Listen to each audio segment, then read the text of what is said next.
எந்த ஃப்ரேம் இருந்தாலும் I know I am going to look cute or pretty or something.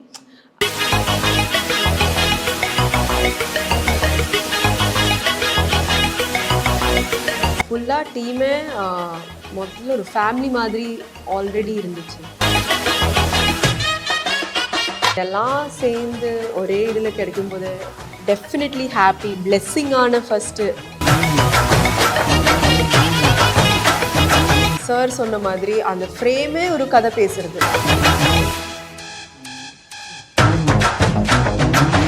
நான் அதில் எதுவுமே பண்ணாமல் சும்மா நின்னாலும் அது ஒரு ஃபீல் உங்களுக்கு வரும். And that is Chezhiyan sir's magic. ஆனால் சிறிய படங்கள் வரும்போது வந்து அவங்க இந்த மாதிரி ரீலீஸ் படங்களை கொண்டு வரதுன்றது இதெல்லாம் தாண்டி நம்ம வந்து ஜெயிக்க வேண்டிய கட்டாயமும் அதுவும் இந்த காலகட்டம் கொடுக்குது.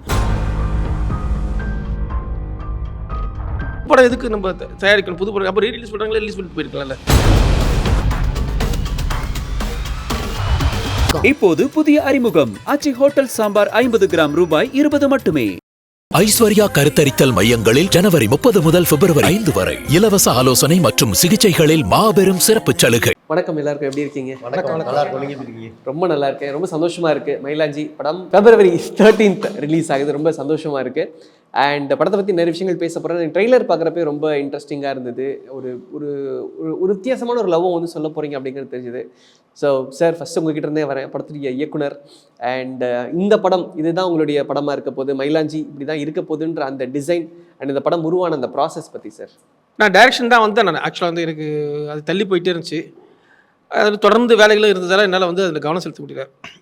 அப்போது நான் எதிர்ச்சியாக ஸ்ரீராம் கார்த்திக் கதாநாயகனா நாங்கள் ஒரு கன்னிமடம் படத்துடைய வெற்றி விழாப்போ நாங்கள் ஒரு சின்னதாக சந்திப்பு இருந்தோம். அப்போ தான் அவருக்கு என்ன தெரியும், அவருக்கு என்னுடைய வாசகர் என்ன புக்கை படிச்சிருக்காருன்னு தெரியும். நான் அவங்க கூட ஒரு படம் பண்ணேன் சார் அப்படின்னாரு. எனக்கு ரொம்ப ஆச்சரியமாக இருந்துச்சு. ஏன்னா நான் வந்து நிறைய பேர்கிட்ட கதாநாயகிட்ட போய் ட்ரை பண்ணி கதை சொல்ல போகும்போது எல்லோரும் வந்து என்ன ரைட்டரா அப்படின்னு சொல்லிட்டு தயங்குவாங்க. ஆனால் ஒரு ரைட்டர்கிட்ட வந்து ஒரு ஃபஸ்ட் டைமாக ஒரு படம் பண்ணணும் அப்படின்னு எனக்கு அவர் சொன்னது எனக்கு ரொம்ப பிடிச்சிருந்துச்சு. அதுக்கப்புறம் நாங்கள் ட்ரை பண்ணுறது திடீர்னு ஒரு ஒரு ஒரு ஒரு 2-3 ப்ராஜெக்ட் அப்படியே சரியாக வரல. ஒரு வருஷம் அப்படியே ப்ராசஸ் போயிட்டே இருந்துச்சு. அப்படின்னு நான் ஒரு கதை சொல்லியிருந்தேன். அப்புறம் திடீர்னு ஒரு நாள் நான் அந்த பக்கம் சவுத் சைடு போயிருக்கும்போது ஒரு நாள் எனக்கு கால் பண்ணார். இதேமாதிரி சார் எங்கே இருக்கீங்கன்னு கேட்டார். இதேமாதிரி நான் நாகர்கோவிலில் இருக்கிறேன். உடனே நீங்கள் வந்து ராஜபாளையம் போங்க, அங்கே ஒரு ப்ரொடியூசர் என்கிட்ட கதை கேட்டிருந்தார், நான் உங்களை தான் சொல்லியிருக்கேன், நீங்கள் போய் கதை சொல்லிங்கன்னாரு. சரின்னு அப்போ தான் வந்து டாக்டர் சார் அர்ஜுன் சாரை வந்து பார்த்தேன். போய் பார்த்து உடனே அவருக்கு கதை கேட்டார். நான் ஒரு 4-5 கதை சொன்னேன். கிட்டத்தட்ட ஒரு 5 கதை சொன்னேன். எல்லாமே வித்தியாசம். சரி, முதல் கதையாக பார்த்தா வந்து எதுவுமே 5மே வந்து ரிஜெக்ட் பண்ணிகிட்டே இருந்தார். எனக்கா பக்குன்றது கிட்ட 5வது கதையும் கையில் வச்சுருந்த 5வது கதையும் ரிஜெக்ட் பண்ணிட்டாரு. என்னடா பண்ணுறதுன்னு தம்பி ஏதாவது லவ் கதையாக இருந்தால் சொல்லுங்க, அதான் எதிர்பார்க்குறேன். காதல் கதை தான் இருக்கும். ஏன்னா அந்த சமயத்தில் காதல் கதையே இல்லாத இருந்த சுச்சுவேஷன். எல்லாமே க்ரைம் த்ரில்லரு, இந்த மாதிரி கேஸ்ட்டு, இது மாதிரி நிறைய கதைகள் வந்துகிட்டே இருந்துச்சு நிறைய. அப்போ என்னடா இந்த சுச்சுவேஷனில் போய் காதல் கதை கேட்குறாரு அப்படின்ட்டு ஏதாவது சொல்லி அப்போ எனக்கு சடனாக ஒரு கதை தோணுச்சு. அந்த கதையை வந்து நான் ஆன் ஸ்பாட்டில் ஒரு கதை, அந்த கதை வந்து என்னுடைய ஒரு இலக்கிய கதை, ஒரு ஒரு ஒரு உலக இலக்கியம்னு வச்சுங்களேன். அப்படி ஒரு கதை தோணுச்சு. இது வேறு வழியே இல்லை, இந்த கதையை சொல்லி சாரை வந்து அஸ்திர வேண்டியதான்னு சொன்னேன். அவருக்கு பிடிச்சி போச்சு. 2 வரி தான், ஒரு கிட்டத்தட்ட ஒரு 2 நிமிஷத்தில் சொன்னேன், இதுதான் தம்பி ரொம்ப இந்த மாதிரி கதை தான் எனக்கு வேணும் அப்படின்னாரு. உடனே வந்து கையோட கையாக வீட்டுக்கு வந்து நான் வந்து உடனே அந்த கதையை எவ்வளோ தூரத்துக்கு அதை ஒர்க் பண்ண முடியுமோ கிட்டத்தட்ட குறுகிய காலத்தில் அந்த படத்தை ஒரு திரைக்கதையாக எழுதி உடனே ஸ்ரீராம் கிட்ட வந்து சொன்னேன். அவருக்கும் பிடிச்சி போச்சு. உடனே சார்ட்டின் திரைக்கதையும் சொல்லி முடிச்சுட்டு அவர் 2 பேருமே கடற்கரை எல்லாருக்கும் பிடிச்சி போச்சு. அதுக்கப்புறம் தான் இந்த ப்ராசஸ் வந்து இதுவாச்சு. ஸோ ஸ்ரீராம் ப்ரோ, கன்னிமடம் அந்த படத்தில் வந்து உங்களுக்கு பெஸ்ட் டெபியூ ஆக்டராக சைமால ஒரு அவார்ட் கிடச்சிது. நான் தொடர்ந்து இப்போ மயிலாஞ்சியில் நடிச்சிருக்கிறீங்க. இந்த கேரக்டர் சார் சொன்ன மாதிரி ஒரு பியூட்டிஃபுல் லவ் கேரக்டராக இருந்தாலும் இந்த ஸ்பீச் டிசார்டர் அப்படிங்கிற ஒரு விஷயம் இந்த படத்தில் இருக்குன்னு நான் கேள்விப்பட்டேன். ஸோ அந்த ஒரு கேரக்டரை அவங்க புல் ஆஃப் பண்ணுறது எப்படி இருந்தது? அண்ட் இந்த படம் உங்களுக்கு எவ்வளோ க்ளோஸ் டு ஹார்ட்டாக இருக்குது? Very very close to heart தான் சொல்லணும். என்னென்னா ரொம்ப ரேராக தான் இந்த மாதிரி கதைகள் அமையும். ஸோ மற்ற கதைகள் வந்து ஈஸியாக அமைஞ்சிடும். ரொம்ப ரேராக தான் இந்த மாதிரி கதைகள் அமையும். நீங்கள் சொன்ன மாதிரி அந்த கேரக்டருக்கு அந்த மாதிரி ஒரு பிரச்சனை இருக்குது. அதையும் உள்ள வாங்கிட்டு அதையும் பெருசாக வந்துட்டு அதை வெளிக்காட்டிக்காமல் அவனுக்குள்ளே நிறைய ப்ராப்ளம் இருக்கும். அவன் இன்னர் ப்ராப்ளம் நிறைய இருக்கும். அவனுக்குள்ள நிறைய லேயர்ஸில் அவனுக்கு ப்ராப்ளம் இருக்கும். அது எல்லாத்தையுமே அவன் வந்து கேரி பண்ணிவிட்டு அண்டு பிடிச்ச விஷயங்களை வெளியில் சொல்லவும் முடியாமல் அவனுக்குள்ளேயே அதை வந்துட்டு ஒரு மாதிரி புழுங்கிக்கிட்டு இருக்கணும். தென் இந்த கதைக்கும் இந்த இந்த இந்த இவங்களோட சாரு கேரக்டருக்கும் சப்போர்ட்டிவாக இருக்கணும். ஸோ இது எல்லாமே வந்துட்டு ஒரு ரொம்ப அழகான ஒரு கேரக்டர் இது. நான் ரொம்ப லவ் பண்ணி பண்ணேன். ரொம்ப ரொம்ப பிடிச்சிருந்தது. அண்ட் எனக்கு அந்த வைல்ட் லைஃப் ஃபோட்டோகிராஃபி அதை பற்றி நிறைய படிக்கும்போது நிறைய ஐடியாஸ் கிடச்சிது. அதனால் எனக்கு இப்போ கேமரா ரொம்ப பிடிக்க ஆரம்பிச்சிச்சு இந்த படம் பண்ணதுக்கப்புறம்.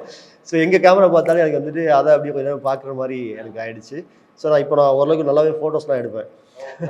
ஸோ எனக்கு இப்போ அது ரொம்ப பிடிக்க ஆரம்பிச்சிச்சு. ஸோ அதை நான் ரீட் பண்ணேன், அதை வந்து லேர்ன் பண்ணேன். ஸோ இந்த ப்ராசஸ் வந்து எனக்கு ரொம்ப ரொம்ப பிடிச்சிருந்தது. எனக்கு இப்படி ஒரு காம்பினேஷனில் ஒரு படம் அமையிறது வந்துட்டு எல்லாருக்குமே அவ்வளோ சீக்கிரம் அமையாது இல்லையா? எனக்கு ரொம்ப சீக்கிரமாக அமைஞ்சிச்சுன்னு நினைக்கிறேன். ஸோ எல்லாமே கூடி வந்து ஒரு படத்தில் அமைஞ்சால் எப்படி அது நடக்குமோ அது எனக்கு ரொம்ப சீக்கிரமாக இந்த படத்தின் மூலமாக நடந்திருக்கு.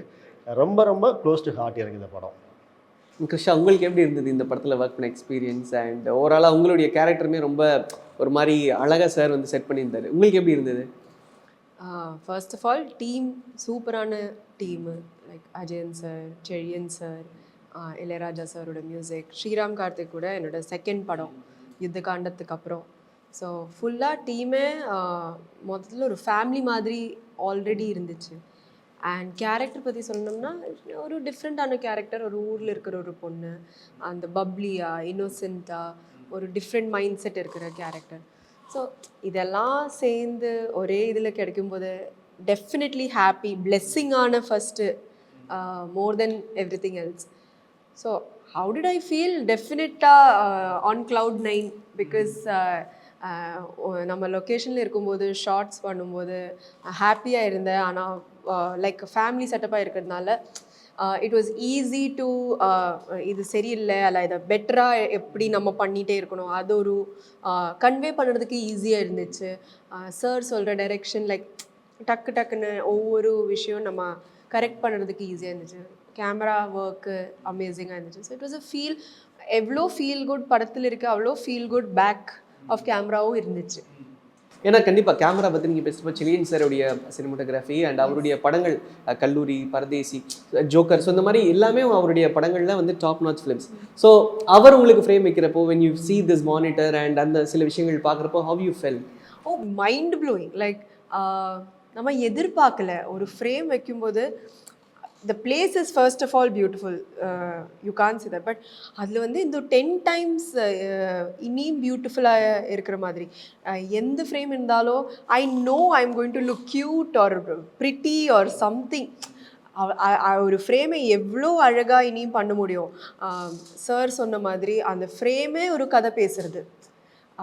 நான் அதில் எதுவுமே பண்ணாமல் சும்மா நின்னாலும் அது ஒரு ஃபீல் உங்களுக்கு வரும். And that is Chezhiyan sir's magic. Sir, being psychiatrist அது ஒரு பக்கம் இருந்தாலும் நீங்கள் வந்து ஊர், இயற்கை, வேற ஒரு டைமென்ஷனில் இருக்கிறப்போ திடீர்னு ஒரு படம் ப்ரொடியூஸ் பண்ண போகிறோம் அப்படின்ற அந்த ஐடியா எப்படி வந்தது? அண்ட் மயிலாஞ்சியோட ப்ராசஸ் பற்றி சார். நிச்சயமாக அது திடீர்னு ஆக்சுவலாக வரல. நிறைய பேர் அப்படி தான் நினைக்கிறாங்க. என் ஃப்ரெண்ட்ஸ் சர்க்கிள் கூட அப்படி தான் நினைக்கிறாங்க. ஏன்னா அது டாக்டர் திடீர்னு இப்படி போய் சினிமாவில் இறங்கிட்டாரேன்னு. நெடுநாளாக மனசுக்குள்ளே இருந்த விஷயம். ஆப்பர்ச்சுனிட்டி கிடச்சிது. ஒரு வாய்ப்பு. தம்பி ஸ்ரீராமன் வந்து அஜயன் பாலாவை அனுப்புகிற பொழுது அந்த ஒரு வாய்ப்பு. அவர் சொன்ன மாதிரி டேரக்டர் சொன்னார் இல்லையா, அவர் 5 கதை சொன்னார். பட் அந்த 5 கதை என்னை பெருசாக இம்ப்ரெஸ் பண்ணல. காரணம் என்ன, அந்த 5 கதையிலையுமே உணர்ச்சி இருந்துச்சு. அது உணர்ச்சி வசப்படுது. நம்ம ஒருத்தரை வந்து உணர்ச்சி வசப்பட வைக்கிறது எளிதான விஷயம். உங்களை இப்போ என்னால் எளிதாக கோவப்பட வச்சு முடிஞ்சிடும், உங்களை சிரிக்க வச்சு முடிஞ்சிடும். பட் உணர்வு வயப்பட வைக்கிறதுங்கிறது கொஞ்சம் கடினமான விஷயம். நான் விரும்பின விஷயம் என்னென்னா, உணர்ச்சி அல்ல, உணர்வு வயப்படுற மாதிரி ஒரு கதை வேணும். ஸோ இந்த படத்தை பார்த்துட்டு அப்படி வெளியில் வருகிற பொழுது நம்ம ஆடியன்ஸு ஒரு உணர்வை சுமந்துட்டு போகணும். அந்த உணர்வு எதுவாக இருக்குன்னா காதல் அப்படிங்கிற ஒரு உணர்வாக இருக்கணும். அப்போ அந்த காதல் படமாக ஒன்று சொல்லுங்கன்னு சொன்னோடனே இவர் சொன்னார். ஆக்சுவலாக இவர் அதில் சைக்கலாஜிக்கல் கண்டென்ட் இருக்குலான்னு நினச்சலாம் சொல்லலை. ஆனஸ்டாக சொல்லணும்னா கதையை சொன்னார். நானே அப்புறம் சொன்னேன், தம்பி இந்த கதைக்குள்ளே மிகப்பெரிய அழகியலான கவித்துவமான காதல் மட்டும் இல்லை, அதில் இருக்கிற உளவியலும் இருக்குப்பா. நான் உளவியலான காதல் நீங்கள் சொல்கிறீங்க அப்படின்னு.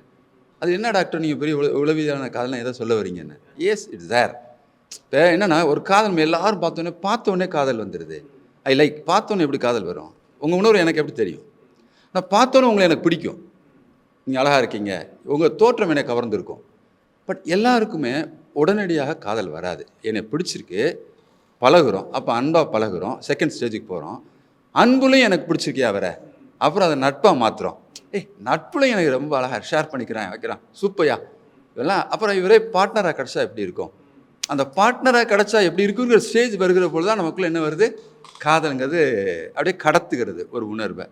இது இந்த படத்தில் இருக்குது. Beautiful sir. ஓகே. எடுத்தவனெல்லாம் அந்த படத்தில் காதல் இல்லை, ஸ்டேஜ் பை ஸ்டேஜாக ஸ்டேஜ் பை ஸ்டேஜாக வந்துடுச்சு.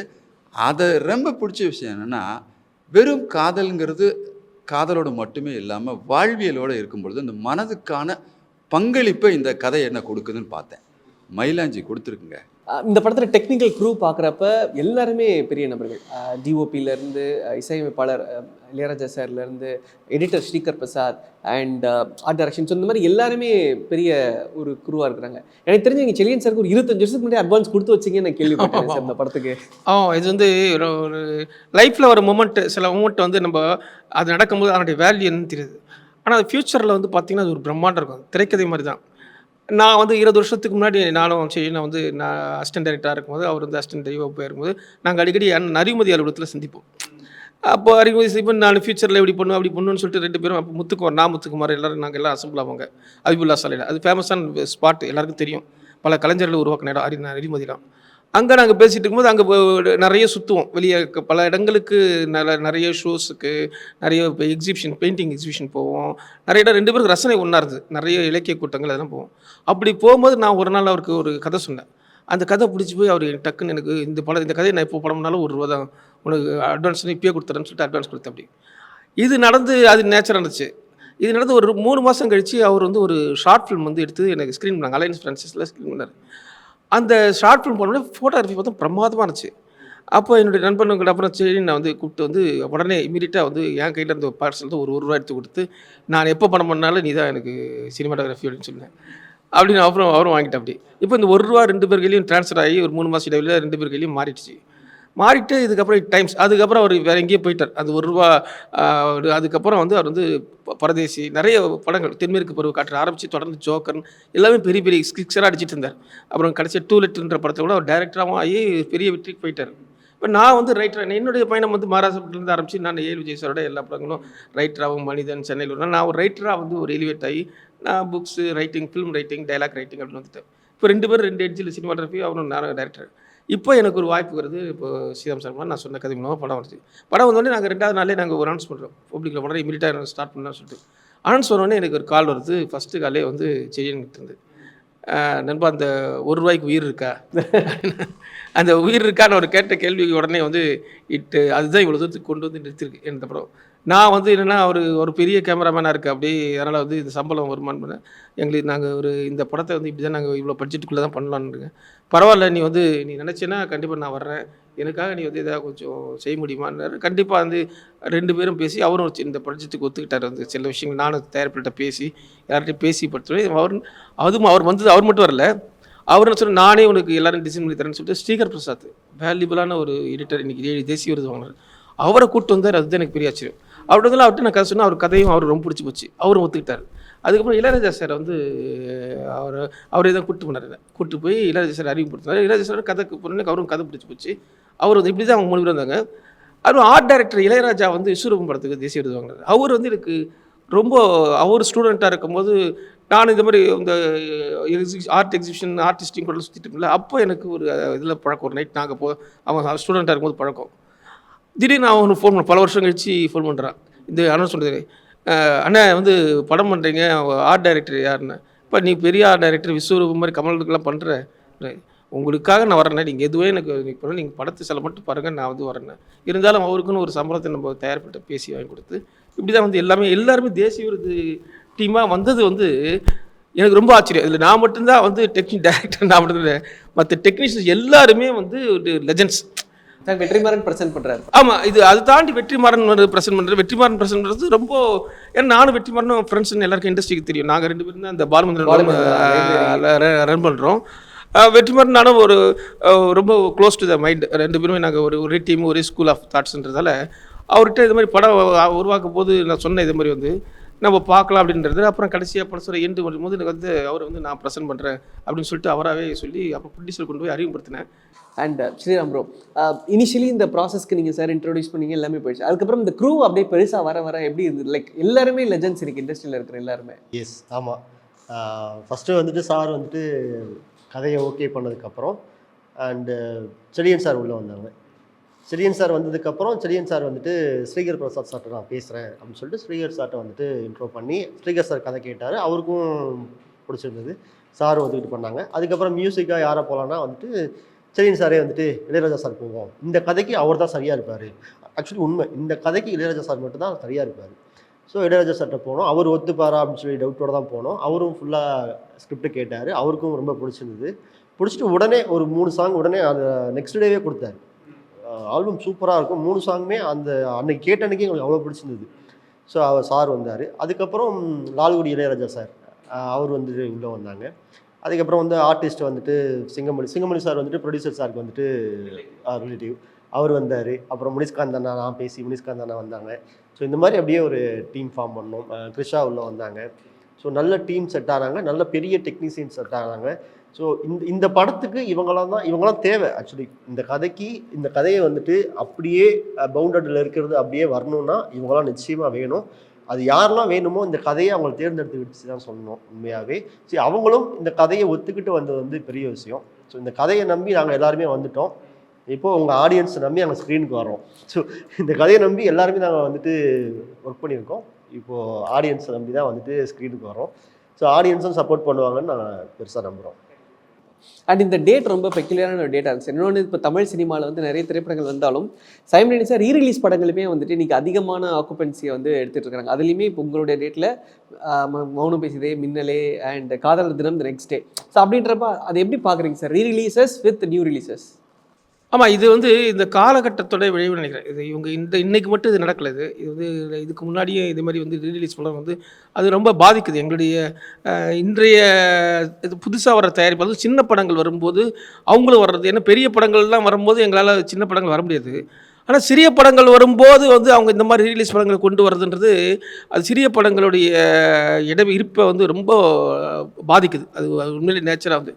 அதே சமயத்தில் வந்து இதெல்லாம் தாண்டி நம்ம வந்து ஜெயிக்க வேண்டிய கட்டாயமும் அதுவும் இந்த காலகட்டம் கொடுக்குது. உண்மையிலே பெரிய இந்த மாதிரி ரீரிலீஸ் பண்ணுற தயாரிப்பாளர்களுக்கு ஒரு நிமிஷம் வந்து கொஞ்ச நாள் வந்து இதை வந்து ஒரே நேரத்தில் ஒரு 4-5 படத்தை இறக்காமல் ஒரு நாளில் வந்து ஒரு வாரத்தில் ஏதாவது ஒரு படம் 2 படம் இருக்கலாம். இது வந்து கவுன்சில் வந்து எதுவும் முடிவு பண்ணுது. ஏன்னா ஒரே நேரத்தில் அப்போ ரீரிலீஸ் பண்ணுறப்போ புது படம் எதுக்கு நம்ம தயாரிக்கணும், புது படம் அப்போ ரீரிலீஸ் பண்ணுறாங்களே ரிலீஸ் பண்ணிட்டு போயிருக்கலாம்ல. தயாரிப்பாளர் கவுன்சில் வந்து இதுக்கு ஆலோசித்து இதை வந்து கண்ட்ரோல் பண்ணணும். இது வந்து ஒரு 10 புதிய படங்கள் வருதுன்னா 5 புதிய படங்கள் வருதுன்னா அதில் ஒரு படம் வந்து ரீரிலீஸ் படங்களாக இருக்கலாம். எல்லா படமும் கிட்டத்தட்ட இதுக்கு போட்டியாக பார்த்தீங்கன்னா புது படங்களுக்கு விட அதிகமாக வந்து ரீரிலீஸ் படங்கள் வருது. அதுங்கிறது மிகப்பெரிய ஒரு வருத்தமான விஷயம். இண்டஸ்ட்ரி இந்த மாதிரி போயிட்டு இருந்ததுன்னா வந்து ஏற்கனவே நம்ம வந்து இந்த திரைப்பட இண்டஸ்ட்ரி வந்து இன்னும் நம்ம வந்து பலவிதமான சோதனைகளில் இருக்குது. இப்போ இந்த மாதிரி தயாரிப்பாளர்கள் வந்து இந்த மாதிரி எல்லோரும் ஒன்றா சேர்ந்து இது நம்ம யாரும் ரிலீஸ் பண்ணக்கூடாது இல்லை, இதுக்கு ஒரு நல்ல வழி, நல்ல தீர்வை வந்து உருவாக்கணும். புதிய வர்றவர்கள் அப்போ புதிய வரவு அடைபடுத்துச்சுன்னு வச்சுங்களேன், அது மிகப்பெரிய பாதிப்பை வந்து சமூகத்துக்கு உருவாக்கும், இண்டஸ்ட்ரிக்கு உருவாக்கும். அதனால் புதிய வரவுகளுக்கு வழிவிடணும், பழையவர்கள் வழிவிடணும். அதே பட்சம் அவங்களும் உயிர் வாழணும், அவங்களும் அந்த அதை வந்து வழிநடத்துறதுக்கு ஒரு சுமூகமான ஒரு விஷயமா இருந்தால் நல்லாயிருக்கும்னு தோணுச்சு. ஸோ தேங்க்யூ, உங்கள் எல்லாருக்குமே ரொம்ப நன்றி. ஸோ February 13 மயிலாஞ்சி படம் திரைக்கு வருது. நீங்கள் சொன்ன மாதிரி ரொம்ப இன்ட்ரெஸ்டிங்கான ஒரு கதை. அண்ட் இன்றைக்கி இருக்கக்கூடிய காலகட்டத்தில் இதை வந்து கண்டிப்பாக அந்த ஆடியன்ஸ் ஒரு வித்தியாசமான அனுபவத்தோடு ஏற்றுப்பாங்க நான் நம்புகிறோம். அண்ட் வாழ்த்துக்கள் உங்கள் எல்லாருக்குமே ரொம்ப நன்றி. இப்போது புதிய அறிமுகம் ஆச்சி ஹோட்டல் சாம்பார் 50 கிராம் ரூபாய் 20 மட்டுமே. ஐஸ்வர்யா கருத்தரித்தல் மையங்களில் ஜனவரி 30 முதல் February 5 வரை இலவச ஆலோசனை மற்றும் சிகிச்சைகளில் மாபெரும் சிறப்பு சலுகை.